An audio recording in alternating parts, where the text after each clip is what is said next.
ನಮಸ್ತೆ ಮಕ್ಕಳೇ, ಹೇಗಿದ್ದೀರಾ? ಪುಸ್ತಕ ಎಲ್ಲ ತೆಗೆದು ರೆಡಿಯಾಗಿದ್ದೀರಲ್ಲ? ನಿನ್ನೆಯ ತರಗತಿಯಲ್ಲಿ ನೀವು ಹಲವಾರು ಹಬ್ಬಗಳ ಕುರಿತಾಗಿ ತಿಳಿದುಕೊಂಡಿದ್ದೀರಿ.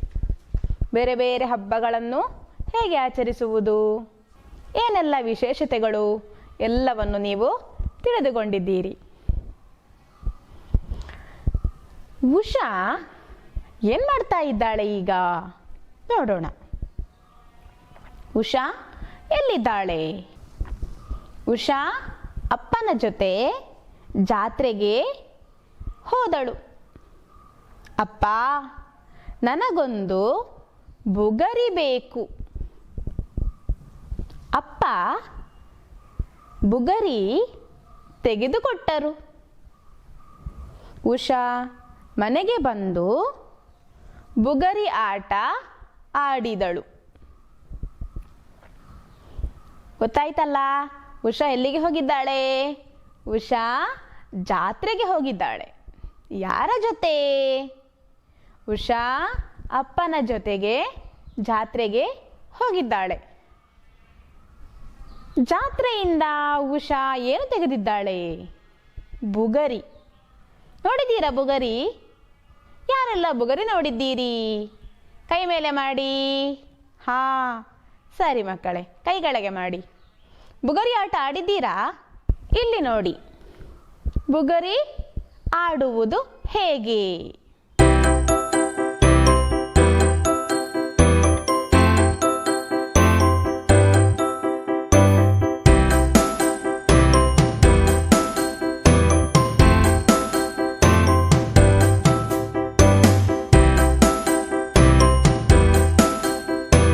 ನೋಡಿದ್ರಲ್ಲ?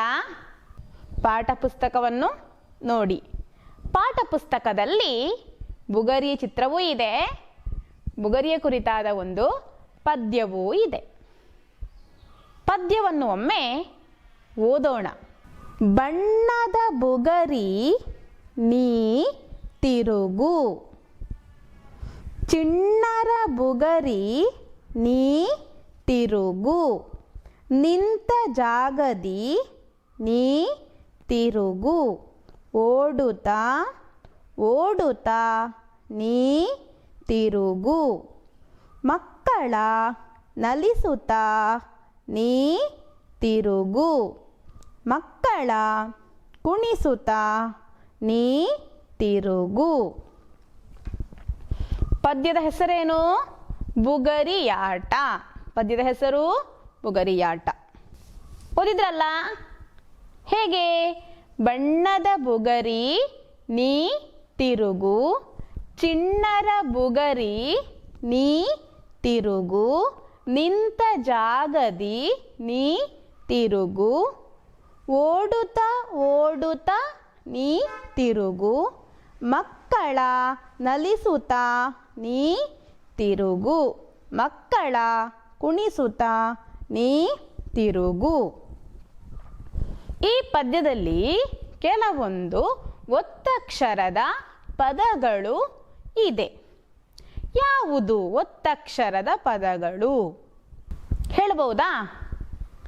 ಪುಸ್ತಕದಲ್ಲಿ ಇದನ್ನು ಗುರುತಿಸಬೇಕು, ಉರುಟು ಹಾಕಬೇಕು. ಬಣ್ಣದ, ಚಿಣ್ಣರ, ಮಕ್ಕಳ. ಯಾವುದೆಲ್ಲ? ಬಣ್ಣದ ಚಿಣ್ಣರ ಮಕ್ಕಳ. ಪದ್ಯದಲ್ಲಿ ಬರುವಂತಹ ಒತ್ತಕ್ಷರದ ಪದಗಳು ಇದು. ಬರೆಯುವ ಪುಸ್ತಕದಲ್ಲಿ ಇದನ್ನು ಬರೆಯಬೇಕು. ಇನ್ನು ಕೊನೆಗೆ ತಾ ಅಕ್ಷರವಿರುವಂತಹ ಪದಗಳು ಈ ಪದ್ಯದಲ್ಲಿ ಇದೆ. ಕೊನೆಗೆ ತಾ ಅಕ್ಷರ ಬರುವುದು ಯಾವುದೆಲ್ಲ ನೋಡಿ. ನಿಂತ, ಓಡುತ್ತ, ನಲಿಸುತ್ತ, ಕುಣಿಸುತ್ತ.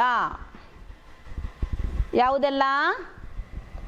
ನಿಂತ, ಓಡುತ್ತ, ನಲಿಸುತ್ತ, ಕುಣಿಸುತ್ತ. ಈ ಎಲ್ಲ ಪದಗಳಲ್ಲಿ ಕೊನೆಗೆ ತ ಅಕ್ಷರ ಇದೆ. ಓದಬೇಕು, ಬರೆಯುವ ಪುಸ್ತಕದಲ್ಲಿ ಇದನ್ನು ಬರೆಯಬೇಕು. ಇನ್ನು ಬುಗರಿ ಪದ್ಯವನ್ನು ನಾವು ಓದಿದ್ದೇವೆ, ಹಾಡಬೇಕಲ್ವಾ? ಪದ್ಯವನ್ನು ಹಾಡೋಣ. ಬಣ್ಣದ ಬುಗರಿ ನೀ ತಿರುಗು, ಬಣ್ಣದ ಬುಗರಿ ನೀ ತಿರುಗು, ಚಿಣ್ಣರ ಬುಗರಿ ನೀ ತಿರುಗು, ಬಣ್ಣದ ಬುಗರಿ ನೀ ತಿರುಗು, ಚಿಣ್ಣರ ಬುಗರಿ ನೀ ತಿರುಗು, ನಿಂತ ಜಾಗದಿ ನೀ ತಿರುಗು, ಓಡುತ್ತ ಓಡುತ್ತ ನೀ ತಿರುಗು, ನಿಂತ ಜಾಗದಿ ನೀ ತಿರುಗು, ಓಡುತ್ತ ಓಡುತ್ತ ನೀ ತಿರುಗು, ಮಕ್ಕಳ ನಲಿಸುತ್ತ ನೀ ತಿರುಗು, ಮಕ್ಕಳ ಕುಣಿಸುತ್ತ ನೀ ತಿರುಗು, ಮಕ್ಕಳ ನಲಿಸುತ್ತ ನೀ ತಿರುಗು, ಮಕ್ಕಳ ಕುಣಿಸುತ್ತ ನೀ ತಿರುಗು, ಬಣ್ಣದ ಬುಗರಿ ನೀ ತಿರುಗು, ಚಿಣ್ಣರ ಬುಗರಿ ನೀ ತಿರುಗು. ಪದ್ಯವನ್ನು ಹಾಡಿದ್ದೀರಿ. ನೀವು ಇನ್ನೂ ಚಂದವಾಗಿ ಪದ್ಯವನ್ನು ಹಾಡಬೇಕು. ಬುಗರಿ ಆಟ ಆಡೋದು ಹೇಗೆ ಅಂತ ನೋಡಿದ್ದೀರಿ. ಪದ್ಯವನ್ನು ನೀವು ಚಂದವಾಗಿ ಹಾಡಬೇಕು. ಇನ್ನು ಪಾಠ ಪುಸ್ತಕವನ್ನೊಮ್ಮೆ ನೋಡಬೇಕು. ಅಲ್ಲಿ ಓದುವ ಚಟುವಟಿಕೆ ಇದೆ. ಪಾಠ ಪುಸ್ತಕದಲ್ಲಿ ಓದುವ ಚಟುವಟಿಕೆ ಇದೆ ನೋಡಿ. ಬಣ್ಣದ ಬುಗರಿ, ಚಿಣ್ಣರ ಬುಗರಿ, ಓಡುವ ಬುಗರಿ, ತಿರುಗುವ ಬುಗರಿ. ಹೇಗೆ ಓದುವುದು? ಬಣ್ಣದ ಬುಗರಿ, ಚಿಣ್ಣರ ಬುಗರಿ, ಓಡುವ ಬುಗರಿ, ತಿರುಗುವ ಬುಗರಿ. ಓದಬೇಕು, ಗಟ್ಟಿಯಾಗಿ ಓದಬೇಕು. ಬುಗರಿಯನ್ನು ಉಪಯೋಗಿಸಿ ಉಷಾ ಸಂತೋಷದಿಂದ ಪದ್ಯವನ್ನು ಹಾಡುತ್ತಾ ಆಟ ಆಡಿದಳು. ನೀವು ಕೂಡ ಬುಗರಿ ಸಿಕ್ಕಿದಾಗ ಪದ್ಯದ ಜೊತೆ ಬುಗರಿ ಆಟವನ್ನು ಆಡಿ. ಬುಗರಿ ಆಟ ಅಲ್ಲದೆ ಬೇರೆ ಯಾವೆಲ್ಲ ಆಟಗಳಿವೆ? ಯಾರಿಗೆ ಗೊತ್ತಿದೆ? ಬೇರೆ ಬೇರೆ ಆಟಗಳು ನಿಮಗೆ ಗೊತ್ತಿರಬಹುದು. ಅದರ ಹೆಸರು ಹೇಳಬಹುದಾ? ಯಾರಿಗೆಲ್ಲ ಹೇಳಬಹುದು? ಬೇರೆ ಬೇರೆ ಆಟಗಳು ಹೇಳಿ. ಯಾವ ಆಟ? ಕೆರೆ ದಡ. ಬೇರೆ ಡೊಂಕಾಟ. ಬೇರೆ ಹೇಳಿ. ಗುಡ್. ಕಬಡ್ಡಿ, ಕುಟ್ಟಿದೊಣ್ಣೆ, ಲಗೋರಿ, ಮುಟ್ಟಾಟ, ಕಳ್ಳ ಪೊಲೀಸ್, ಟೊಪ್ಪಿ ಬೇಕಾ ಟೊಪ್ಪಿ, ಕ್ರಿಕೆಟ್, ಸೊಪ್ಪಾಟ, ಕಣ್ಣು ಮುಚ್ಚಾಲೆ, ಕಂಬಾಟ, ಟೆನ್ನಿಸ್. ಖೋ ಖೋ, ಹಾಕಿ, ಫುಟ್ಬಾಲ್, ವಾಲಿಬಾಲ್. ಹೂ, ಹಣ್ಣು, ತರಕಾರಿ. ಇಷ್ಟೆಲ್ಲ ಆಟಗಳು ನೀವು ಹೇಳಿದ್ದೀರಿ. ಇನ್ನೂ ತುಂಬ ಆಟಗಳ ಹೆಸರು ನಿಮಗೆ ಗೊತ್ತಿರಬಹುದು, ಹೌದಲ್ವಾ? ಈ ಆಟದಲ್ಲಿ ನಾವೀಗ ಒಂದು ಆಟವನ್ನು ಆಡೋಣ. ಎಲ್ಲರೂ ಒಮ್ಮೆ ಎದ್ದು ನಿಂತುಕೊಳ್ಳಿ. ಆಟದ ಹೆಸರು ಹೂ, ಹಣ್ಣು, ತರಕಾರಿ. ಏನು ಆಟದ ಹೆಸರು? ಹೂ, ಹಣ್ಣು, ತರಕಾರಿ. ಹೇಗೆ ಆಡುವುದು? ಹೂ, ಹಣ್ಣು, ತರಕಾರಿ, ಹೂ, ಹಣ್ಣು, ತರಕಾರಿ, ಹೂ, ಹಣ್ಣು, ತರಕಾರಿ. ಹೂ. ಈಗ ನಾನು ಹೂ ಅಂತ ಹೇಳಿದ್ದೇನೆ. ನೀವೀಗ ಒಂದು ಹೂವಿನ ಹೆಸರನ್ನು ಹೇಳಬೇಕು. ಯಾವ ಹೂ? ಗುಲಾಬಿ. ಸರಿ, ಮುಂದುವರಿಸೋಣ. ಹೂ, ಹಣ್ಣು, ತರಕಾರಿ, ಹೂ, ಹಣ್ಣು, ತರಕಾರಿ, ಹೂ, ಹಣ್ಣು, ತರಕಾರಿ. ಹಣ್ಣು. ಹಣ್ಣಿನ ಹೆಸರನ್ನು ಹೇಳಬೇಕು. ಹೇಳಿ, ಯಾವ ಹಣ್ಣು? ಪೇರಳೆ. ಸರಿ, ಆಟವನ್ನು ಮುಂದುವರಿಸೋಣ. ಹೂ, ಹಣ್ಣು, ತರಕಾರಿ, ಹೂ, ಹಣ್ಣು, ತರಕಾರಿ, ಹೂ, ಹಣ್ಣು, ತರಕಾರಿ. ತರಕಾರಿ. ನೀವೀಗ ತರಕಾರಿಯ ಹೆಸರನ್ನು ಹೇಳಬೇಕು. ಯಾವ ತರಕಾರಿ? ಬೆಂಡೆಕಾಯಿ. ಬೆಂಡೆಕಾಯಿ. ಹೀಗೆ ಆಟ ಮುಂದುವರಿಯುತ್ತದೆ. ನೀವು ಆಡುವಾಗ ಗುಂಪಾಗಿ ಈ ಆಟವನ್ನು ಆಡಬೇಕು. ಒಬ್ಬೊಬ್ಬರಲ್ಲಿ ಒಂದೊಂದು ಹೆಸರನ್ನು ಕೇಳುವುದು. ಹೂ, ಒಬ್ಬರಲ್ಲಿ ಈಗ ಆಟ ಮುಂದುವರಿಯುವಾಗ ಹೂ ಯಾರಿಗೆ ಸಿಗ್ತದೆ ಅವರು ಹೂವಿನ ಹೆಸರನ್ನು ಹೇಳಬೇಕು. ಹಣ್ಣು ಯಾರಲ್ಲಿ ಕೇಳ್ತಾರೆ ಅವರು ಹಣ್ಣಿನ ಹೆಸರನ್ನು ಹೇಳಬೇಕು. ತರಕಾರಿ ಯಾರಲ್ಲಿ ಹೇಳ್ತಾರೆ ಅವರು ತರಕಾರಿ ಹೆಸರನ್ನು ಹೇಳಬೇಕು. ಹೇಳದಿದ್ದರೆ ಅವರು ಆಟದಿಂದ ಔಟ್ ಆಗ್ತಾರೆ. ಗುಂಪಲ್ಲಿ ಆಡುವಂತಹ ಒಂದು ಆಟ ಇದು. 2 ಜನರಿಗೂ ಆಟವನ್ನು ಆಡಬಹುದು. ಹೂ, ಹಣ್ಣು, ತರಕಾರಿ ಹೆಸರು ಹೇಳದಿದ್ದರೆ ಆಟದಿಂದ ಔಟ್ ಆಗ್ತದೆ. ನೀವು ನಿಮ್ಮ ಗೆಳೆಯ ಗೆಳತಿಯರೊಂದಿಗೆ ಸೇರಿ ಆಟವನ್ನು ಆಡಬೇಕು. ಸರಿಯಾ? ಪಾಠ ಪುಸ್ತಕವನ್ನೊಮ್ಮೆ ನೋಡಿ. ಪಾಠ ಪುಸ್ತಕದಲ್ಲಿ ಒಂದು ಚಿತ್ರ ಕಾಣಿಸ್ತಾ ಇದೆ. ಯಾವ ಚಿತ್ರ? ದೊಡ್ಡ ಒಂದು ಚೆಂಡಿನ ಚಿತ್ರ ಕಾಣಿಸ್ತದೆ. ದೊಡ್ಡ ಒಂದು ಚೆಂಡಿನ ಚಿತ್ರ. ಚೆಂಡಿನೊಳಗೆ ತುಂಬ ಆಟಗಳ ಹೆಸರು ಇದೆ. ಯಾವೆಲ್ಲ ಆಟಗಳಿದೆ ನೋಡಿ. ಚಿತ್ರವನ್ನು ಸರಿಯಾಗಿ ನೋಡಿ. ಯಾವೆಲ್ಲ ಆಟಗಳಿವೆ? ಕ್ರಿಕೆಟ್, ಕೆರೆದಡ,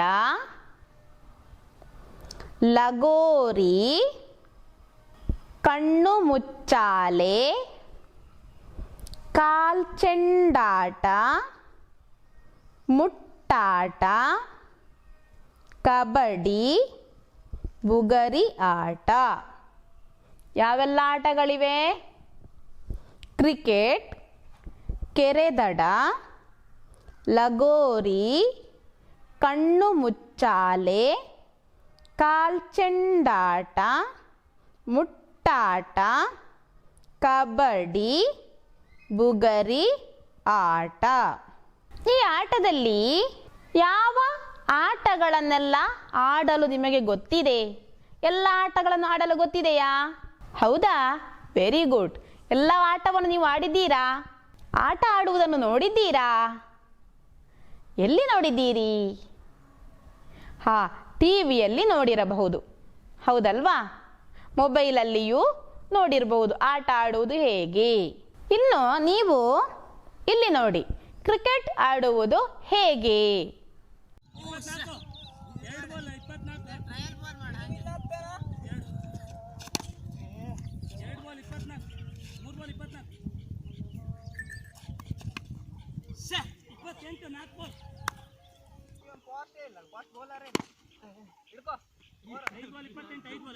ದೇವ್ರ ಕಣ್ಣ ಬಂದ ಮರ ಲಾಸ್ಟ್ ಬಾಲ್ ಯಸ್ 328 ನೋಡಿದ್ರಲ್ಲ, ಕ್ರಿಕೆಟ್ ಆಡಲು ಏನೆಲ್ಲ ಬೇಕು? ಕ್ರಿಕೆಟ್ ಆಡಬೇಕಿದ್ರೆ ಏನೆಲ್ಲ ಬೇಕು ಹೇಳಿ? ಬ್ಯಾಟ್ ಬೇಕು, ಚೆಂಡು ಬೇಕು, ವಿಕೆಟ್ ಬೇಕು. ಹೌದಲ್ವಾ? ಬ್ಯಾಟು, ಚೆಂಡು, ವಿಕೆಟ್. ಇನ್ನು ಕೆರೆ ದಡ ಆಟ ಕೇಳಿದ್ದೀರಾ? ಹೆಸರು ಕೆರೆ ದಡದ ಆಟದ ಹೆಸರು ಕೇಳಿದ್ದೀರಲ್ಲ? ಹೇಗೆ ಆಡುವುದು ಕೆರೆ ದಡ? ಇಲ್ಲಿ ನೋಡಿ.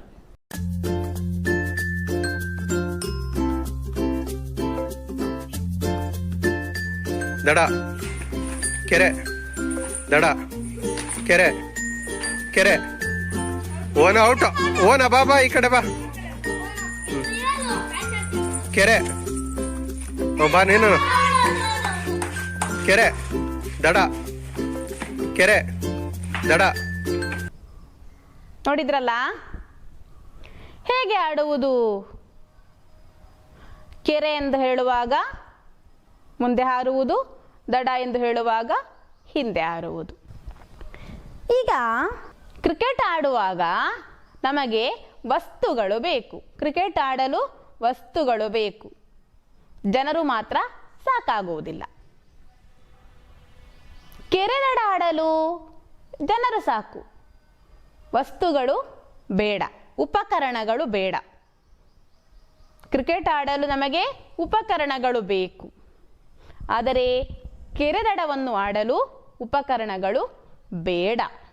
ಲಗೋರಿ ಆಡಲು ಉಪಕರಣಗಳು ಬೇಕಾ ಬೇಡವಾ? ಬೇಕು. ಕಣ್ಣು ಮುಚ್ಚಾಲೆ ಆಡಲು ಏನು ಬೇಕು? ಏನಾದರೂ ವಸ್ತುಗಳು ಬೇಕಾ? ಬೇಡ. ಮುಟ್ಟಾಟ ಆಡಲು ವಸ್ತುಗಳು ಬೇಡ. ಕಬಡ್ಡಿ ಆಡಲು ವಸ್ತುಗಳು ಬೇಕಾ? ಬೇಡ. ಬುಗರಿ ಆಟ ಆಡಲು ವಸ್ತುಗಳು ಬೇಕು. ಯಾವ ವಸ್ತು ಬೇಕು ಬುಗರಿ ಆಟ ಆಡಲು? ಬುಗರಿ ಬೇಕು. ಕಾಲ್ಜೆಂಡಾಟ ಆಡಲು ಏನು ಬೇಕು? ಚೆಂಡು ಬೇಕು. ಹೌದಲ್ವಾ? ಹಾಗಾದರೆ ಕೆಲವೊಂದು ಆಟಗಳನ್ನು ಆಡಲು ಉಪಕರಣಗಳು ಬೇಕು, ಕೆಲವೊಂದು ಆಟಗಳನ್ನು ಆಡಲು ಉಪಕರಣಗಳು ಬೇಡ. ಉಪಕರಣಗಳನ್ನು ಉಪಯೋಗಿಸಿಯೂ ಆಟವನ್ನು ಆಡಬಹುದು, ಉಪಕರಣಗಳನ್ನು ಉಪಯೋಗಿಸದೆಯೂ ಆಟಗಳನ್ನು ಆಡಲು ಸಾಧ್ಯವಿದೆ. ಹಲವು ಥರದಲ್ಲಿ ಆಟಗಳಿವೆ ಅಂತ ನಮಗೆ ಗೊತ್ತಾಯಿತು. ಇನ್ನು ನೀವು ಪಾಠ ಪುಸ್ತಕದ ಈ ಚಟುವಟಿಕೆಯನ್ನು ಮಾಡಬೇಕು. ಪಾಠ ಪುಸ್ತಕದಲ್ಲಿ 2 ಕೋಣೆಗಳಿವೆ. 1ನೇ ಕೋಣೆಯಲ್ಲಿ ಉಪಕರಣ ಬೇಕಾದ ಆಟಗಳು, 2ನೇ ಕೋಣೆಯಲ್ಲಿ ಉಪಕರಣ ಬೇಡದ ಆಟಗಳು ಅಂತ ಇದೆ. ನೀವು ಪುಸ್ತಕದಲ್ಲಿರುವ ಆಟಗಳನ್ನು ಈ 2 ಕೋಣೆಯಲ್ಲಿ ಬರೆಯಬೇಕು. 1ನೇ ಕೋಣೆಯಲ್ಲಿ ಉಪಕರಣ ಬೇಕಾದ ಆಟಗಳ ಹೆಸರನ್ನು ಬರೆಯಬೇಕು. ಯಾವುದೆಲ್ಲ? ಲಗೋರಿ, ಕಾಲ್ಚೆಂಡಾಟ, ಬುಗರಿ ಆಟ, ಕ್ರಿಕೆಟ್. 1ನೇ ಕೋಣೆಯಲ್ಲಿ ಲಗೋರಿ, ಕಾಲ್ಚೆಂಡಾಟ, ಬುಗರಿ ಆಟ, ಕ್ರಿಕೆಟ್. 2ನೇ ಕೋಣೆಯಲ್ಲಿ ಉಪಕರಣ ಬೇಡದ ಆಟಗಳು. ಈ ಕೋಣೆಯಲ್ಲಿ ಯಾವುದನ್ನೆಲ್ಲ ಬರೆಯಬೇಕು? ಕಣ್ಣು ಮುಚ್ಚಾಲೆ, ಕಬಡ್ಡಿ, ಕೆರೆ ದಡ, ಮುಟ್ಟಾಟ. ಕಣ್ಣು ಮುಚ್ಚಾಲೆ, ಕಬಡ್ಡಿ, ಕೆರೆ ದಡ, ಮುಟ್ಟಾಟ. ಬರೆದ್ರಲ್ಲ? ಬರೆದು ಆದ ಮೇಲೆ ಅಧ್ಯಾಪಕರಿಗೆ ತೋರಿಸಬೇಕು. ಉಪಕರಣಗಳನ್ನು ಉಪಯೋಗಿಸಿಯೂ ಆಡಬಹುದು, ಉಪಕರಣ ಇಲ್ಲದೆಯೂ ಆಡಬಹುದು ಅಂತ ಹೇಳಿ ನಮಗೀಗ ಗೊತ್ತಾಯಿತು. ಇನ್ನು ಇಲ್ಲಿ ನೋಡಿ, ಕೆಲವೊಂದು ಆಟಗಳ ಹೆಸರು ಕಾಣಿಸ್ತಾ ಇದೆಯಲ್ಲ, ಕಾಣ್ತದಲ್ಲ? ಯಾವೆಲ್ಲ ಆಟಗಳು ಹೇಳಿ? ಯಾವೆಲ್ಲ ಆಟಗಳಿವೆ? ಕುಟ್ಟಿದೊಣ್ಣೆ, ಕಂಬಾಟ, ಡೊಂಕಾಟ, ಸೊಪ್ಪಾಟ, ಹೂ ಹಣ್ಣು ತರಕಾರಿ, ಟೊಪ್ಪಿ ಬೇಕಾ ಟೊಪ್ಪಿ, ಕಬಡ್ಡಿ, ಹುಲಿ ದನ. ಯಾವೆಲ್ಲ ಆಟಗಳು ಇನ್ನೊಮ್ಮೆ ನೋಡಿ? ಕುಟ್ಟಿದೊಣ್ಣೆ, ಕಂಬಾಟ, ಡೊಂಕಾಟ, ಸೊಪ್ಪಾಟ, ಹೂ ಹಣ್ಣು ತರಕಾರಿ, ಟೊಪ್ಪಿ ಬೇಕಾ ಟೊಪ್ಪಿ, ಕಬಡ್ಡಿ, ಹುಲಿದನ. ಈ ಆಟಗಳ ಹೆಸರನ್ನು ನಿಮ್ಮ ಬರೆಯುವ ಪುಸ್ತಕದಲ್ಲಿ ಬರೆಯಬೇಕು. ಆಮೇಲೆ ಅದನ್ನು ಹೀಗೆಯೂ ಬರೆಯಬೇಕು. 2 ಕೋಣೆಗಳನ್ನು ಮಾಡಿ, ಒಂದು ಕೋಣೆಯಲ್ಲಿ ಉಪಕರಣ ಬೇಕಾದ ಆಟಗಳು, ಇನ್ನೊಂದು ಕೋಣೆಯಲ್ಲಿ ಉಪಕರಣ ಬೇಡದ ಆಟಗಳು. ನೀವು ಯಾವುದೆಲ್ಲ ಅಂತೇಳಿ ಹುಡುಕಿ ಬರೆಯಬೇಕು. ಬರೆದ ಮೇಲೆ ಅಧ್ಯಾಪಕರಿಗೆ ತೋರಿಸಬೇಕು. ಸರಿ, ಇಲ್ಲೊಮ್ಮೆ ನೋಡಿ, ಯಾವ ಚಿತ್ರ ಇದು? ಯಾವ ಚಿತ್ರ? ಎಲ್ಲರಿಗೂ ಗೊತ್ತಿರ್ಬೋದು ಅಲ್ವಾ? ಏನಿದು? ಗಾಳಿಪಟ. ಯಾವ ಚಿತ್ರ? ಗಾಳಿಪಟದ ಚಿತ್ರ. ಗಾಳಿಪಟವನ್ನು ಯಾರೆಲ್ಲ ನೋಡಿದ್ದೀರಿ? ಗಾಳಿಪಟ ಮಾಡಲು ಯಾರಿಗೆಲ್ಲ ಗೊತ್ತಿದೆ? ಗೊತ್ತಿದೆ ಅಲ್ಲ? ಕೈ ಮೇಲೆ ಮಾಡಿ. ಯಾರಿಗೆಲ್ಲ ಗೊತ್ತಿದೆ? ಗುಡ್, ಕೈ ಕೆಳಗೆ ಮಾಡಿ. ಗಾಳಿಪಟದ ಕುರಿತಾದಂತಹ ಒಂದು ಪದ್ಯ ಪಾಠ ಪುಸ್ತಕದಲ್ಲಿ ಇದೆ. ಪದ್ಯವನ್ನೊಮ್ಮೆ ಓದೋಣ. ಎಲ್ಲರೂ ಗಟ್ಟಿಯಾಗಿ ಪದ್ಯವನ್ನು ಓದಬೇಕು. ಬಾನಲಿ ಹಾರುವ ಗಾಳಿಪಟ, ನಾನು ಮಾಡಿದ ಗಾಳಿಪಟ, ರಂಗು ರಂಗಿನ ಗಾಳಿಪಟ, ಬಾಲಂಗೋಚಿಯ ಗಾಳಿಪಟ, ಸರಸರ ಏರಿದ ಗಾಳಿಪಟ, ಭರಭರ ಹಾರಿದ ಗಾಳಿಪಟ, ಸುಂದರವಾದ ಗಾಳಿಪಟ, ನಾನು ಮಾಡಿದ ಗಾಳಿಪಟ. ಪದ್ಯವನ್ನು ಓದಿದ್ದೀರಿ. ಯಾವುದರ ಕುರಿತಾದ ಪದ್ಯ? ಗಾಳಿಪಟದ ಕುರಿತಾದಂತಹ ಪದ್ಯ. ಪದ್ಯವನ್ನು ಹಾಡಬೇಕು. ಬಾನಲಿ ಹಾರುವ ಗಾಳಿಪಟ, ಬಾನಲಿ ಹಾರುವ ಗಾಳಿಪಟ, ನಾನು ಮಾಡಿದ ಗಾಳಿಪಟ, ಬಾನಲಿ ಹಾರುವ ಗಾಳಿಪಟ, ನಾನು ಮಾಡಿದ ಗಾಳಿಪಟ, ರಂಗು ರಂಗಿನ ಗಾಳಿಪಟ, ಬಾಲಂಗೋಚಿಯ ಗಾಳಿಪಟ, ರಂಗು ರಂಗಿನ ಗಾಳಿಪಟ, ಬಾಲಂಗೋಚಿಯ ಗಾಳಿಪಟ, ಸರಸರ ಏರಿದ ಗಾಳಿಪಟ, ಭರಭರ ಹಾರಿದ ಗಾಳಿಪಟ, ಸರಸರ ಏರಿದ ಗಾಳಿಪಟ, ಭರಭರ ಹಾರಿದ ಗಾಳಿಪಟ, ಸುಂದರವಾದ ಗಾಳಿಪಟ, ಸುಂದರವಾದ ಗಾಳಿಪಟ, ನಾನು ಮಾಡಿದ ಗಾಳಿಪಟ, ಸುಂದರವಾದ ಗಾಳಿಪಟ, ನಾನು ಮಾಡಿದ ಗಾಳಿಪಟ. ಬಾನಲಿ ಹಾರುವ ಗಾಳಿಪಟ, ನಾನು ಮಾಡಿದ ಗಾಳಿಪಟ. ಹಾಡಿದ್ರಲ್ಲ? ನೀವು ಮನೆಯವರ ಸಹಾಯದೊಂದಿಗೆ ಚಂದವಾದಂತಹ ಗಾಳಿಪಟವನ್ನು ತಯಾರಿಸಬೇಕು. ಗಾಳಿಪಟದೊಂದಿಗೆ ನೀವು ಪದ್ಯವನ್ನು ಹಾಡಿ ನಿಮ್ಮ ಅಧ್ಯಾಪಕರಿಗೆ ಕಳುಹಿಸಿಕೊಡಬೇಕು. ಇಲ್ಲಿಗೆ ನಮ್ಮ 4ನೇ ಪಾಠ ಹಬ್ಬದ ಸಡಗರ ಮುಗಿಯಿತು. ಈ ಪಾಠದಲ್ಲಿ ನೀವು ಹಲವಾರು ಪದ್ಯಗಳನ್ನು ಕೇಳಿದ್ದೀರಿ. ಆಮೇಲೆ ವಿವಿಧ ಹಬ್ಬಗಳ ಕುರಿತಾಗಿಯೂ ತಿಳಿದುಕೊಂಡಿದ್ದೀರಿ. ಅವುಗಳ ವಿಶೇಷತೆಗಳು ಹಾಗೂ ವಿವಿಧ ರೀತಿಯ ಆಟಗಳನ್ನು ಆಡುವುದು ಹೇಗೆ ಎನ್ನುವುದನ್ನು ನೀವು ತಿಳಿದುಕೊಂಡಿದ್ದೀರಿ. ಎಲ್ಲವನ್ನು ಮತ್ತೊಮ್ಮೆ ನೀವು ನೆನಪಿಸಬೇಕು.